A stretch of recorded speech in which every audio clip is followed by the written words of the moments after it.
What's going on, and welcome back to another less than 5-minute gear review and setup. And in this video we're going to be going over the Milwaukee custom Kydex mag carriers. Now these guys are going to range from about $15 to $20 for the mag carriers, and then a couple extra dollars for either the Blade Tech locks, Safariland mid-ride loops, and then the QLS if you want to run these clips for the rifle and submachine gun mag attachment if you want to be able to interchange those a lot more rapidly.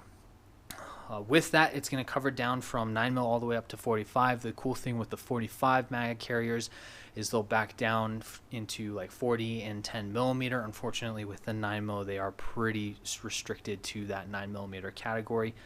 Doing anything with 380, even if it's a double stack magazine, those mags get really narrow, and that kind of defeats the purpose of the tension system that's inside of this. So with that, you have pretty much three primary products on their website. You have the Universal Pistol Mag Carrier Mini, which is this guy right here. And that's going to cover down on all of your pistol mags, especially those double stacks, or primarily those double stack mags. And then you have the Universal Pistol Mag Carrier, or their standard version. And this is going to cover down on your pistol mags as well as your submachine guns. When it comes to submachine guns, it covers down on pretty much everything from H&K to the CZ Scorpion, and then even the B&T systems that are out there. So you have some options when it comes to the submachine gun setups that you can go with. And then last but not least, you have your AR-15 mag carrier. Now, what I think really sets these guys above and apart from a lot of the other companies in the industry making mag carriers is the tension system that they're using. I personally don't know of a whole lot of other companies that are using the set screw and kind of tension latch inside of their mag carriers. Most guys are using, or from what I've seen, most companies are using just those rubber tubings or gaskets, and then their screws, and then you just tighten all of that down to the tension that you want for your mag. With this system, you just adjust this little set screw, tightening or loosening it to the mag, and you're good to go.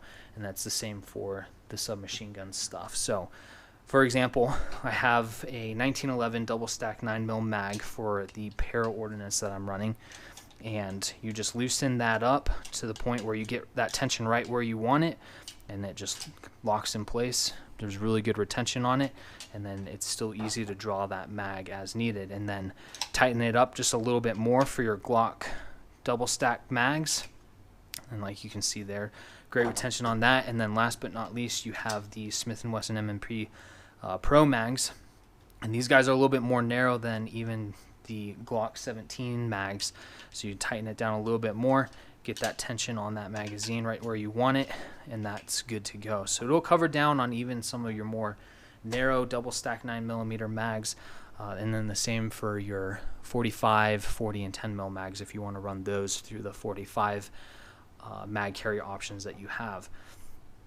So that's going to be all the pistol mag stuff, especially for those UMP or Universal Pistol Mag Minis.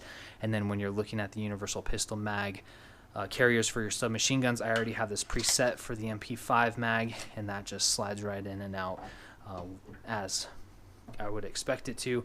And then I haven't set this up yet, but you just tighten those screws down to the magazine, and it's good to go for your AR-15 mags, and that'll cover down even into your 300 blackout as well. So same mags for the most part, but that will work for those. So when it comes to these mag carriers though, and some attachments like these tech locks from Blade Tech and the Safariland stuff, you may have to alter these mag carriers just a little bit.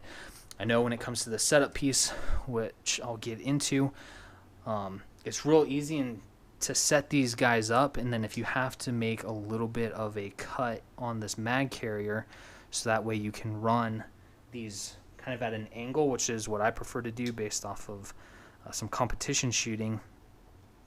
You just throw your screws in there.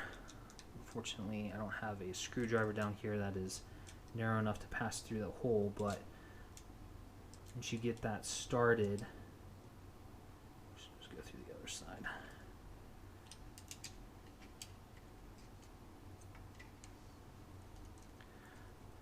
Start getting all that tightened up. You put the female end of the Chicago bolt and nut on this side. That way it recesses right into that little cutout. And then set that screw on in the inside. So that way when you're looking at this, if you want to run these at an angle, you'll line up that screw hole that's actually on the mag carrier as close as possible, and then you can just run a drill right through there, widening that hole just a little bit, so then that way if you want these mag carriers to sit at an angle like this for more of a competition style setup, you can do that. Now if you want to just set them horizontally, the holes line up pretty much perfectly and you can just drop those screws in like that.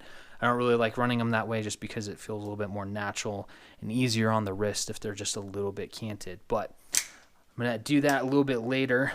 I've just ran these kind of horizontally for now, or vertically for now, but that's how you set these guys up. You just open that clip, open that up, drop your female end in, throw your male in on the other side, and then tighten that down. So these guys are awesome when it comes down to it. I absolutely love the fact that you have your little set screw and tensioner on the inside of it, because it really makes it easy to swap magazines without completely changing the mag carriers like T-Rex arms. I've been running T-Rex arms for a really long time, but when it comes to those mag carriers, you almost have to buy a set of mag carriers specific to that magazine or that pistol that you're running. Because I know for me, I have a separate set of mag carriers for the MBX mags, a separate set for the Glock and SNS, or not SNS, but the Smith & Wesson M&P Pro mags, and then I have another set for SIG. So with this, it is a lot nicer because you have the ability to run all of those mags in a single mag carrier rather than having to buy 4 or 5 different sets for the mags that you're running. Now when it comes to the rifle mag and the submachine gun mag carriers and setups, and this is hopefully something that MC Kydex will see, if you want to run this on the mid-ride loop, when you line everything up, you'll notice that those holes are not going to line up perfectly. Again, just widen that out with a drill or a Dremel just a little bit further, and then that way you can drop that female end on the other side and the male end on this side and tighten all of that up, and then you're good to go. I've actually had to do that with multiple other companies when it comes to mag carriers, to include T-Rex arms, even Legacy Firearms, and I think another company that I can't think of off the top of my head. I've had to do it with all of them.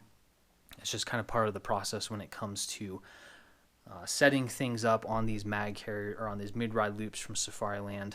You do have to modify the mag carriers just a little bit. So hopefully in the future, all those companies will kind of see where they need to make those cuts a little bit longer and make it a little bit easier for the end user to set up everything on these mid-ride loops and then cant mags and be able to adapt the mags exactly the way that they want. So with that, it's kind of everything in a nutshell for these mag carriers, kind of a little bit of how to and set up in conjunction with that review. So if you have any questions, please feel free to reach out. We'll answer any questions that you have.